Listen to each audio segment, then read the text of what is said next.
żeby te pieniądze brać. No i to wykonują te zalecenia. Takie aparatczyki. Wyżej, proszę Państwa, jest warstwa takich techników, która robi naprawdę duże pieniądze. Tacy ludzie jak Al Gore w Ameryce na przykład, który tam zarabia na handlu jakimiś wirtualnymi nadwyżkami CO2, których tego CO2 nikt na oczy nie widział, ale 100 milionów dolarów, które na tym zarabia, jest całkowicie realne i urzędy podatkowe to widzą. Także, proszę Państwa, ci ludzie będą walczyli o to globalne ocieplenie, bo z tego jest 900 miliardów wydano na to. Jak sobie policzymy, proszę Państwa, że ukradli z tego 10%, bo tyle wleci łapówka mniej więcej, jak się da jakieś zamówienie, czyli ukradli 10 miliardów, jak tego jest parę tysięcy ludzi, no to podzielić na parę tysięcy ludzi, dopada po 15 milionów przez parę lat na łebka, to jest suma, o którą warto walczyć i oni będą bronili Unii Europejskiej jak niepodległości. Pamiętam kiedyś, siedziałem, było to przed referendum w sprawie anszlusu Polski do wspólnot europejskich, siedziałem sobie w jakiejś szkole, była dyskusja, koło mnie siedział poseł Paweł Piskorski, no i zagrano hymn polski, wszyscy wstali, ja też. Potem zagrali hymn Ode do radości. Ja oczywiście usiadłem spokojnie. Wtedy jeszcze nie było Unii Europejskiej, więc nawet nie w wspólnocie. Więc oczywiście usiadłem. Nie mogę pospodować hymnu polskiego, żeby tak samo jak jakąś ładną, bardzo ładną melodię. No i potem Piskorski do mnie z pretensji, jak pan mógł nie wstać? Ja mówię, dlaczego? To nie jest hymn żadnego państwa. Konstytucja mi mówi wyraźnie, że mam z artykułu prezydenta z 1924 roku, że mam wstawać przy hymnach obcych państw. Natomiast Unia nie jest podobno jeszcze państwem, więc o co chodzi? No tak, ale pan nie wie, że ja na dźwięk słowa Unia, ty mam łzy w oczach. Ja po prostu, mnie serce się rozpływa, jak słyszę o Unii Europejskiej. Cholera, przecież to jest łajdak taki, cyniczny, zimny karierowicz. Jemu się łzy... Potem dowiedziałem się, że on ma tam ileś tysięcy hektarów wynajętych i Unia mu dopłaca wtedy 200 zł od hektara, więc oczywiście dlatego tę Unię kocha. I teraz zrozumiałem, dlaczego, prawda, ci ludzie tak kochają Unię. Ale na samym szczycie tego wszystkiego siedzą ludzie, którym nawet nie bardzo zależy na pieniądze. To są ideowcy. Są to ideowcy, oczywiście pieniądze biorą jak dają, dlaczego nie, ale oni tego nie robią dla pieniędzy. To bardzo niebezpieczni ludzie. Chcę wam powiedzieć, co to jest, to sięgnę pamięcią do 30 lat wcześniej i nawet trochę jeszcze wcześniej. To był wtedy taki straszliwy szczyt lewicy. Buta Woodstock, dzieci kwiaty, prawda, tam ogólne ćpanie, wolna miłość, takie hasła lewicowe, hipisi, prawda, takie rzeczy było. A co bardziej zapalczywi w Europie to robili jakieś tam czerwone brygady we Włoszech, a to Rote Armee Fraktion w Niemczech, prawda. Walczyli z bronią w ręku, żeby zniszczyć kapitalizm, wprowadzić najlepszy ustrój świata, czyli komunizm. Oni, proszę Państwa, walczyli i walka skończyła się klęską. Dzieci kwiaty gdzieś się rozpłynęły, co bardziej ćpający się zaćpali na śmierć, co mniej ćpający przestali ćpać albo ćpali umiarkowanie. Wolna miłość minęła, zakładali małżeństwa, część dzisiaj jest w rodzinie Radia Maryja. Tak jest oczywiście, proszę Państwa, tak jest. Część na Rote Armee Fraktion zostało zastrzelone. W Niemczech federalnych nie było kary śmierci, ale któregoś dnia znaleziono wszystkich z kulami w łeb, we łbie. Wszyscy mieli pistolety przy sobie i zastrzelono w nosy. 13 osób tak sobie popełniło samobójstwo, w sposób znany wszystkim, prawda? Kamery oczywiście były przypadkowo wyłączone wtedy i proszę Państwa, to było jasne, co trzeba było zrobić. I czerwone brygady poszły do więzienia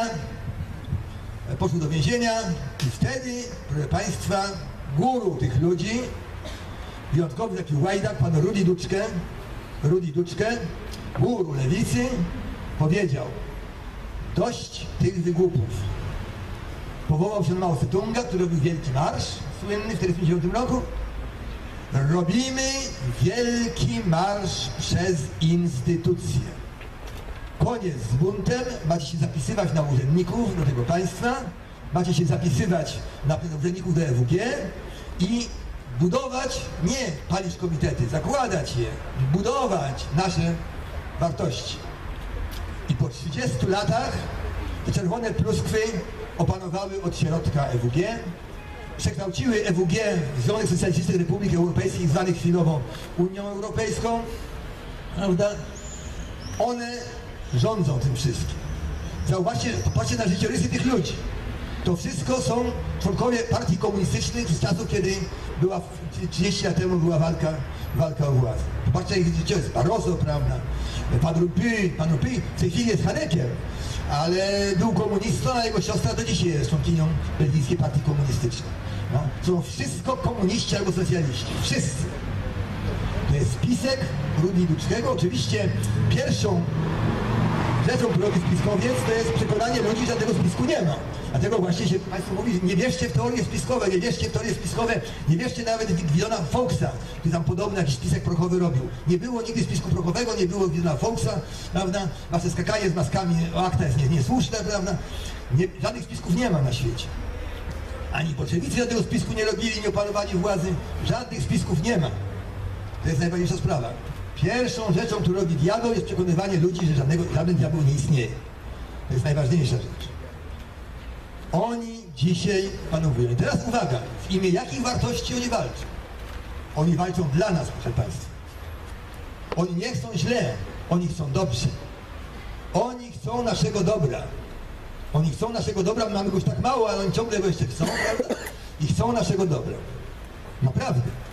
A na czym polega nasze dobro według nich? Zajrzyjcie znowu do encyklopedii.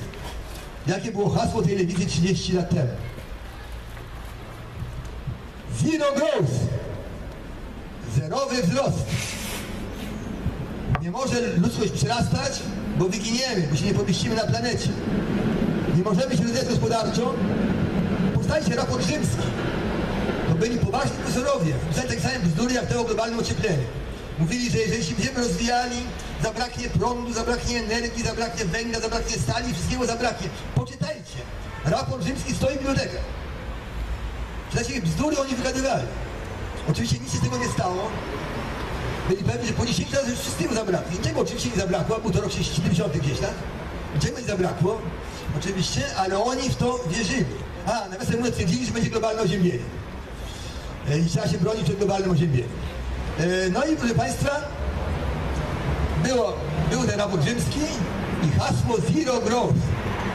I teraz ci ludzie świadomie i celowo robią Zero Growth. Nie idźcie do nich i nie przekonujcie ich, że jak walczycie z globalnym ociepleniem i wrzuciliście razy 900 miliardów, to przez to się hamuje wzrost gospodarczy Europy.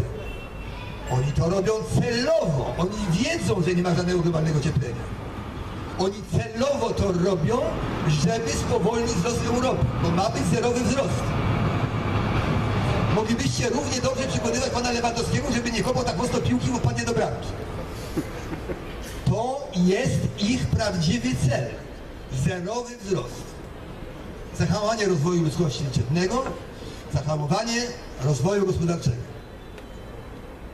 I zdajmy sobie z tego sprawę, że myślą, jak to? Są tacy idioci? Oni naprawdę nie wiedzą, że te podatki to hamują gospodarkę? Oni wiedzą. I oni to robią celowo. To nie są idioci. To są naprawdę wysoko wykształceni ludzie, bardzo dobrzy sprawni manipulatorzy, się wykształcili przez te 30 lat i oni to robią. Jak Polska obejmowała rok temu przewodnictwo w Unii Europejskiej, to przyjechał minister naszego rządu, przyjechał do Brukseli i spytał się Polaków, którzy tam pracują, co właściwie Polska mogłaby zrobić, żeby tak zabłysnąć, nie pokazać się. No i wtedy nasz sympatyk, a mamy tam sympatyków, powiedział, to może niech Polska ogłosi, że cała walka z globalnym ociepleniem to jest jedna wielka bzdura, zyskamy sobie wielkie poparcie. Pan zesztywniał, powiedział, że nie ma mowy, ale potem przy barze powiedział naszemu człowiekowi tak. I Państwo sobie zapamiętajcie. Wojny krzyżowe nie były po to, żeby zdobyć Jerozolimę, tylko po to, żeby doprowadzić do przemian społecznych w Europie. I tyle. To jest celowe, świadome działanie z powodów, których oni nie raczą nam powiedzieć. I po prostu, no na szczęście muzułmanie nie boją się umierać, na szczęście muzułmanie nie ograniczają swojej liczebności, na szczęście muzułmanie nie wierzą w te bzdury i proszę Państwa, dlatego muzułmanie opanują Europę. Bo oni się nie boją umierać na Boga. Oni się nie boją umierać w imię swojego narodu. I teraz, proszę Państwa, krótko mówiąc, jeżeli my Nie obalimy tej hołoty, która rządzi Brukselą. Jeżeli ich nie zdemaskujemy, nie wydamy w smole i w pierzu, nie pogonimy ich tam gdzie trzeba, zamkniemy w domu wariatów, są niebezpieczni wariaci, prawda? To my zginiemy. W tej chwili w Europie Zachodniej mamy 10% muzułmanów, ale na jedno dziecko białe przypada 8 dzieci muzułmańskich. Za 20 lat będziemy graniczyli z kalifatem Saksonii i emiratem Mecklenburgii. Po prostu. Zdajmy sobie z tego sprawę. Zresztą muzułmanie to wiedzą. My spokojnie czekają. Nie będą czekali, to stanowili większość. Oni wiedzą, że jak będą mieli 15%, to już ustąpi. Bo oni są gotowi zabijać. A nasi co? Gdybym ja rządził w Norwegii, to pan Andrzej Breivik by pożył 48 godzin po morderstwie, którego dokonał. Zabijał socjalistów. Ja rozumiem, zabijanie socjalistów jest miłe boku, to jasne. Ale mimo to zabijać ludzi... Ale mimo to zabijać ludzi nie wolno. Zabijać ludzi nie wolno, tak sobie. I proszę Państwa, młodzi ludzie, no podobno za młodą to nie był socjalistą, na stary staje starą świnią. Byli bardzo młodzi ludzie. I ten łajdak ich wziął i pozabijał. I jedyną rzeczą, którą robiłby sąd, to byłoby zastanawianie się, czy to jest uczyn kryminalny, trzeba go powiesić, czy to czyn polityczny, trzeba go rozstrzelać. Rozprawa sądowa trwałaby 5 minut w normalnym kraju. Pan zabił? Zabił. Są świadkowie? Są. Przyznaje się pan? Przyznaje. Niech się Bóg lituje nad pańską duszą. Do widzenia. Po co dłuższa rozprawa? Po co? Tyle by trwała rozprawa w normalnym kraju. A temu fazytowi fundujemy teraz, prawda, 12 lat pobytu w celi, a potem będą myśleli, co robić z naszymi mordercami. Bardzo wiecie, że za kilka miesięcy, jak ja byłem posłem, to walczyłem tylko z zniesieniem kary śmierci. Udało mi się to wywalczyć, że za mojej kadencji nie zniesiono kary śmierci. Ale, proszę Państwa, było moratorium na wykonywanie wyroku śmierci. A potem karę śmierci zniesiono. Razem z tym moratorium to było tak, że jako poseł zrobiłem interpelację, żeby powiedzieć, kto spowodował, że nie wykonuje się wyroku śmierci. Są wyroki legalne, jest klauzula nakresowej wykonalności, a ich się nie wykonuje. Dlaczego? Dostałem odpowiedź od ministra sprawiedliwości. Bo obowiązuje nieformalne moratorium na wykonywanie wyroku śmierci. Także, a kto wydał to moratorium? Tak właśnie działa masoneria. Nie wiadomo kto jest, nie wiadomo kto wydał, po prostu się nie wykonuje i już. Prawda? Jakiś spisek wewnętrzny się nie wykonuje. No nie wykonuje się. Jest wyrok, jest klauzula wykonalności, jest i nie wykonuje się. Po prostu. No i proszę Państwa, potem karę zniesiono. Jest kilkunastu ludzi, którzy zabili kilkanaście osób, nieraz w sposób okrutny, dostali tam 25 lat i teraz, proszę Państwa, oni będą wychodzili na wolność. Co z nimi zrobić? Teraz się chce łamać prawo, żeby im jakoś przedłużyć, po raz drugi za to ukarać, albo coś z nimi zrobić. Należało 25 lat temu, należało ich po prostu powiesić. Teraz mamy problem. Będziemy łamali prawo znowuż, prawda, żeby ten problem jakoś rozwiązać. To jest niedopuszczalne, proszę Państwa. My chcemy żyć w państwie prawa, czyli prawica i chcemy żyć w państwie prawa. Chcemy żyć w państwie normalnym. I proszę Państwa, jeszcze raz mówię, mamy tylko wybór. Jeżeli lewica zwycięży i będzie dalej rządziła, Europa zginie. Nie ma innej możliwości. Nasze żony i córki, no żony to jeszcze nie może, ale córki i wnuczki wylądują w haremach.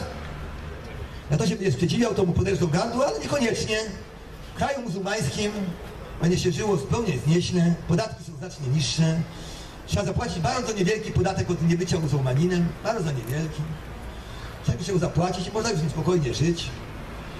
Tylko czy my chcemy żyć w kraju muzułmańskim? To jest to pytanie.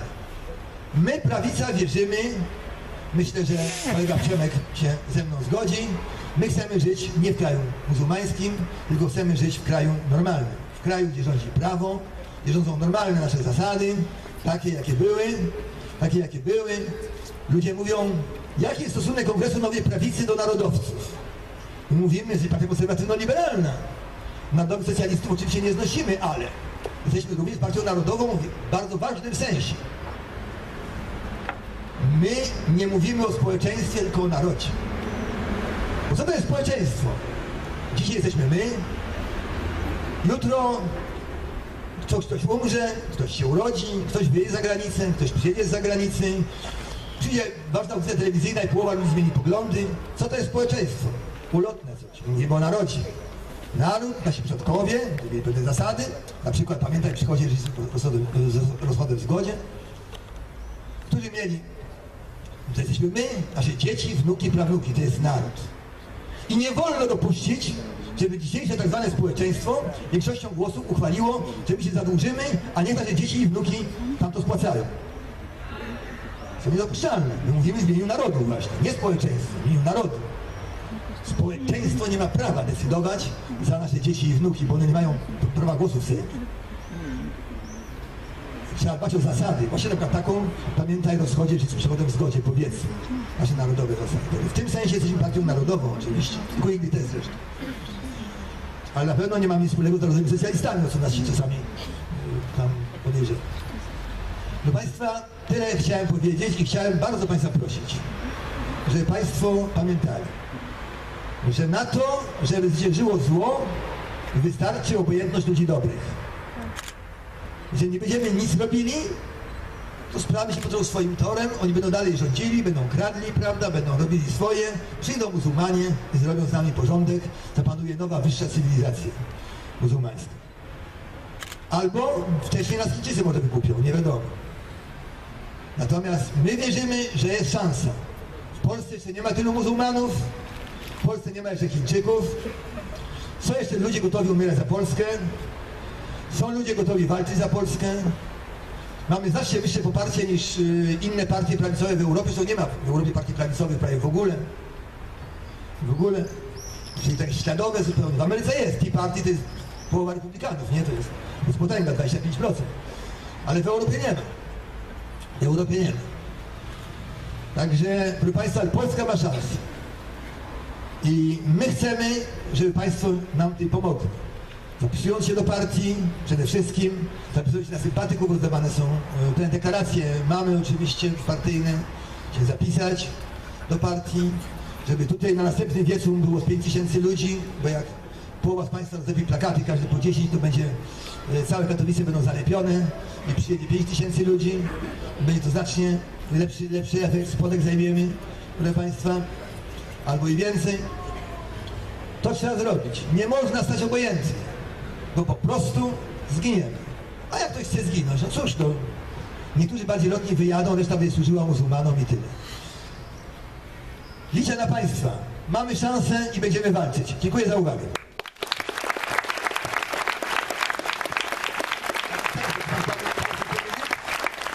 Panie Przewodniczący, chciałem Państwu powiedzieć? Niech Pan mówi, jak Pan już.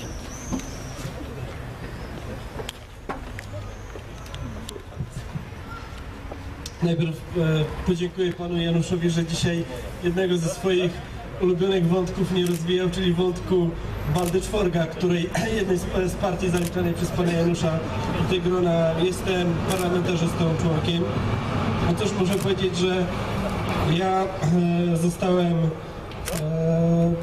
kupiony przez Pana Janusza tym, co mówi w 97 roku mniej więcej.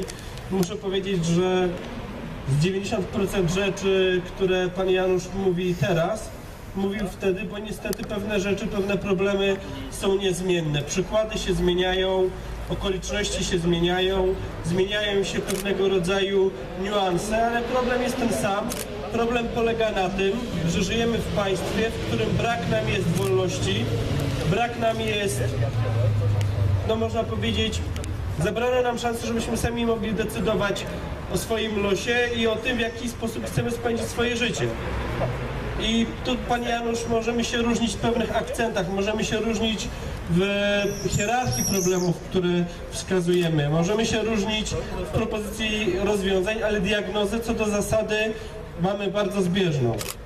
Żyjemy w kraju, który moim zdaniem, Pan Janusz tego nie wyakcentował, ale ma jeden podstawowy problem, jedno podstawowe wyzwanie.